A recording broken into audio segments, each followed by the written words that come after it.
हाँ दोस्तों, कैसे हैं। उम्मीद करता हूँ सारे दोस्त खैरियत से होंगे। आज हम आपके बीच आए हैं एक नए वीडियो के साथ जो कि गियर के रिलेटेड है। आज हम इस वीडियो में बात करेंगे बहुत ही ज़्यादा इम्पोर्टेंट टॉपिक पे, जो कि आपकी स्क्रीन पे है। इसको हम गियर सेलेक्टर बोलते हैं, मुट्ठा बोलते हैं। कई लोग बटन डालने का मतलब गियर डालने के मेन में ऑटोमेटिक बोलते हैं। अपनी अपनी भाषा में लोग बोलते हैं उसे हम इसको बोलते हैं गियर सेलेक्टर। अगर प्रोफेशनल लैंग्वेज में भी बोलेंगे तो गियर सेलेक्टर ही इसे बोलते हैं, या गियर शिफ्टिंग बोलेंगे, या कंट्रोल यूनिट बोलते हैं इसको। तो हम आज इसकी वायरिंग के बारे में बात करने वाले हैं। इसके अंदर कितने तार होते हैं, कहाँ से शुरू होते हैं और कहाँ पे जाके ख़त्म होते हैं। क्योंकि हम आपके बीच जब भी लाते हैं एक अच्छे अच्छे वीडियो लाते रहते हैं और आपकी जानकारी में जो है इजाफा करते रहते हैं। क्योंकि बहुत सारे लोग उस्ताद जो रहते हैं वो नहीं सिखाते। जब मैं भी सऊदी में आया था तो मुझे कुछ भी नहीं पता था, और जो मेरे सीनियर थे जब काम होता था तो मुझे वो उससे दूर भगा देते थे, कोई बहाना करके या किसी दूसरी गाड़ी में काम करो ऐसा बोल के हटा देते। लेकिन अल्हम्दुलिल्लाह आज मैंने अच्छा काम करता हूँ, और आप लोगों के लिए मैं चाहता हूँ जो भी मेरे पास छोटी मोटी जानकारी है तो आपके साथ में शेयर करता चलूँ। तो हम आज इस वीडियो में बात करने वाले गियर सेलेक्टर की वायरिंग के बारे में। ये वायरिंग क्या हुआ कि ये मेरी गाड़ी, इसमें गियर नहीं लग रहा था, एम आ गया था तो बहुत प्रॉब्लम थी। कई लोगों ने देखा लेकिन ये गाड़ी नहीं हुई। तो जब मेरे पास गाड़ी आई तो फिर सेम ही प्रॉब्लम थी, टोक हो गई गाड़ी आई। तो मैंने कहा चलो इंशाल्लाह मैं देखता हूँ। तो मैंने जब देखा तो इस गाड़ी का सक्सेसफुल काम कर दिया। इसका क्या हुआ था, जो आपके ड्राइवर की सीट रही थी उसके पीछे से आपके जो कुछ तार थे वो कट गए थे, और उसके बाद क्या हुआ था वो आपस में सारे तार उलझ गए थे। क्योंकि जो सीट रहती है उसके बीच में तार रहता है, वो नीचे से फंस गया। ड्राइवर ने जब आगे पीछे किया तो फंस के उसके साथ ही तार वो कट गया था। तो उसको मैंने रिपेयरिंग किया। तो जब मैंने रिपेयरिंग किया तो मैंने सोचा आपके साथ इसकी वायरिंग डायग्राम के बारे में भी जानकारी दे दी जाए। क्योंकि ये बहुत ही इम्पोर्टेंट है और बहुत ही ज़रूरी है।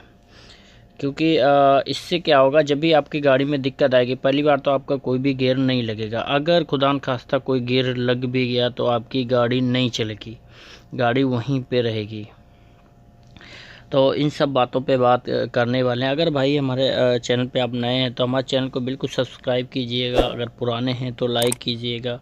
अगर आपकी जानकारी में कोई भी इजाफा होता है तो आप बिल्कुल हमारे चैनल को जो लाइक करें, क्योंकि जब आप लाइक करते हैं तो जो हमारा कॉन्फिडेंस होता है वो बढ़ता है। कॉन्फिडेंस होता बढ़ता है, उसके साथ ही मैं नई नई वीडियो बनाता। और वीडियो को आप पूरा देखें, आपसे रिक्वेस्ट है कि आप वीडियो को पूरा देखें। क्योंकि आपको जो इस 6 से 7 10 मिनट के वीडियो में आपको बताने जा रहा हूँ, शायद कई लोग तो 5 साल में या 7 साल में भी इस बात को नहीं सीख पाते। क्यों? क्योंकि उनके सीनियर उनको नहीं बताते इन सब बातों के बारे में। ये क्या है क्या नहीं है नहीं बताते इसके बारे में। अगर हमारी बात से आप इत्तेफाक रखते हैं तो बिल्कुल आप कमेंट बॉक्स में ज़रूर बताएं कि उनके सीनियर उनके साथ कैसा व्यवहार करते हैं। तो इसी के साथ ही हम वीडियो को शुरू करते हैं। जैसा कि अभी आप स्क्रीन पे देखेंगे, ये FR है हमारे हाथ में। FR हम इसके बारे में बात करने वाले हैं, जो कि मैंने पहले आपको बताया था गियर सेलेक्टर। और इसकी जो हमारा पिन नंबर रहेगा X4 जो रहता है हमारे फिश, उसके बारे में बात करेंगे। और ये इको सीट के नीचे जो हमारी फिश रहती है वो रहती है X73, यानी X73 उसको बोलेंगे हम हिंदी में, X73।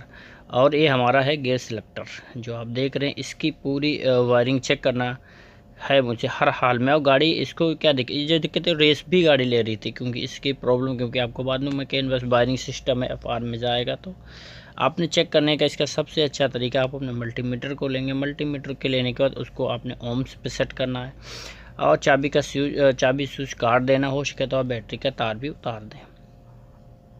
इसी के साथ ही मैं आपको इसके कनेक्शन के बारे में बताता हूं और समझाने की कोशिश करता हूं। अगर आपको एक बार में समझ नहीं आता है तो आप कई बार से वीडियो को देखें तो इंशाल्लाह समझ में आ जाए। ये FR है, जो कि FR A3 इसका नाम होता है। FR जो होता है ड्राइवर कंट्रोल यूनिट इसको बोलते हैं। इसका फुल फॉर्म जो रहता है ड्राइवर कंट्रोल यूनिट। तो इन 3 चीज़ों के बारे में बात करेंगे। तो FR के बारे में बात करेंगे हम। ये 15 जो शिफ्टिंग कंट्रोल यूनिट जो हमारी रहती है उसको A15 बोलते हैं इंग्लिश में। A15 जो कि आपको स्क्रीन पे दिखाएंगे। अब हम बात करेंगे इसके डायग्राम के बारे में। डायग्राम के बारे में बात करने से पहले आप सभी भाइयों से रिक्वेस्ट कि मेरे चैनल को आप सब्सक्राइब करें और वीडियो को पूरा देखें, क्योंकि हम अपने चैनल पर नई नई वीडियो लाते रहते हैं। खासकर एक्ट्रास, Mercedes Benz, MP2, MP3 full automatic के बारे में हम ज़्यादा बात करते हैं, क्योंकि हम जो मेन काम करते हैं इन दो गाड़ियों का ही करते हैं, MP2 और MP3 का। MP4 का भी बहुत कम ही काम करते हैं, अभी काम नहीं है उसका इतना, लेकिन जैसे जैसे MP4 का भी काम आता रहेगा हम वीडियो उसके लिए भी बनाते रहेंगे आपके लिए। तो इसी के साथ हम जो है डायग्राम को साझा करते हैं। इसको आपने क्या करना है, मल्टीमीटर के थ्रू ही चेक करना है, और जो जो मैं पिन नंबर बता रहा हूँ वो आपने जहन में रखना है। आपका A15 जो आपको आपका A15 जो कि मैं स्क्रीन में एक तरफ दे रहा हूँ, गेज सिलेक्टर, जो कि गेज सिलेक्टर 73, उसको कहता है ये है FR, आपकी स्क्रीन के ऊपर FR है। स्क्रीन के FR में X4 आएगा, X4 फिश नंबर है, और उसके अंदर टोटल 18 तार होते हैं, और इसके अंदर आएंगे 8 तार, यानी 9 तार टोटल रहते हैं किसके, हमारे सिलेक्टर के, और इसमें से X4 में आएंगे आपके 8 तार। तो आपको बताते हैं कि अगर आप गेयर सिलेक्टर पे जाएंगे तो आप देखेंगे आपका जो 1 नंबर तार रहेगा वो आपका FR के जो है X4 पिन नंबर 16 पे जाएगा। आप मल्टीमीटर के थ्रू चेक करेंगे, ये आप चेक करेंगे X73 जो आपके पिन है वहाँ से भी चेक कर लें, या आप चाहें तो गेयर सिलेक्टर जो आपका स्विच है वहाँ से चेक करें, तो आपका वहीं जाएगा। और जो आपका 2 नंबर तार रहेगा वो आपका जो है गेयर सिलेक्टर का पिन नंबर 2, और आप जैसे ही जाएंगे आप FR के ऊपर तो आपको पिन नंबर 4 पे वही तार मिल जाएगा आपको। और फिर हम देखेंगे जो हमारा गेयर सिलेक्टर रहेगा जिसको हम मुट्ठा भी बोलते हैं GS का, और उसका पिन नंबर 3 रहेगा, और आपका जो FR का पिन नंबर 5 पे जाएगा वही तार। और उसके बाद हम फिर आएंगे अपने कंट्रोल यूनिट पे जो कि GS की है A15 पे, तो आप हम 4 नंबर पिन पे जाएंगे, और वो हमारा जाएगा 14 नंबर, FR का जो है X4 के 14 नंबर पिन पे जाएगा। उसके बाद हमारा जो गैस सिलेक्टर है उसका 5 नंबर का जो पेन रहेगा वो जाएगा 8 नंबर पे तार, 8 नंबर FR के। उसके बाद जो हमारा 6 नंबर का तार रहेगा गेयर सिलेक्टर का, 6 नंबर तार जो रहेगा गेयर सिलेक्टर का वो जाएगा हमारे 10 नंबर पे, पिन नंबर 10, FR की जो पिन नंबर रहेगा वो 10 रहेगा। और जैसे ही हम उसके आगे बढ़ेंगे तो हमारा तार नंबर 7 रहेगा गेयर सिलेक्टर का, GS यूनिट का A15 का, तो हमारा FR पे जाएगा ड्राइवर कंट्रोल यूनिट पे पिन नंबर 18 पे। ये जितने भी पिन है X4 के बारे में हम बात कर रहे हैं, X4 पिन नंबर जो हमारा X4 फिश है उसके बारे में बात कर रहे हैं। उसके बाद हम आएंगे गेयर सिलेक्टर के ऊपर फिर आप 8 नंबर पिन पे आप जैसे मल्टीमीटर देंगे तो आप जाएंगे FR के 15 नंबर पे, FR मतलब X4 का जो पिन नंबर 15 उसके ऊपर चेक करेंगे तो हमारा मल्टीमीटर आपको बताएगा। फिर हमारा आखिरी तार जो बताएगा वो 9 नंबर तार बचेगा, जो आपको मिलेगा X1, FR की X1 फिश पे मिलेगा, और जो कि आपको उसमें टोटल तार होंगे 18 में अगर 13 नंबर पे आप चेक करेंगे तो आपको वो तार मिल जाएगा। ये जो छोटी सी जानकारी थी ये गियर के बारे में थी, जो कि GS के बारे में, क्योंकि बहुत सारे लोगों को इसके बारे में नई जानकारी। उसके जो भी 9 तार रहते हैं 9 के 9 तार सीधा FR पे जाते हैं, जैसा कि मैं पहले वीडियो में भी आपको बता चुका हूँ।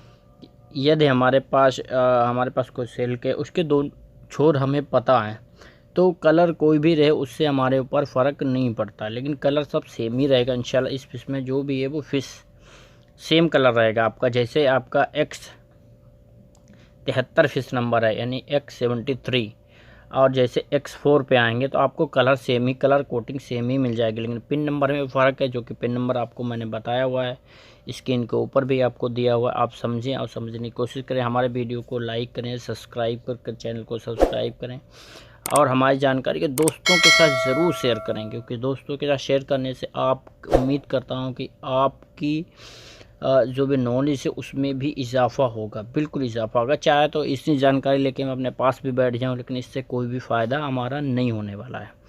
मेरा हमेशा से यही मेरे एक ही पर्पज़ है वीडियो बनाने का सिर्फ एक ही मकसद है कि हर भाई को गाड़ी के बारे में पता होना चाहिए, खासकर जो लोग नए आए हुए हैं, जिनको कफील का सामना करना पड़ता है, अपने सीनियर का सामना करना पड़ता है। तो इसीलिए वीडियो और मेरे चैनल का आप स्क्रीनशॉट लेके रख लें अपने पास। अगर आपको कोई भी चीज़ की ज़रूरत लगती है, हमारे ऊपर बहुत सारे वीडियो हमने अपलोड कर चुका हूँ मैं ऑलरेडी, तो आप उसमें देख सकते हैं।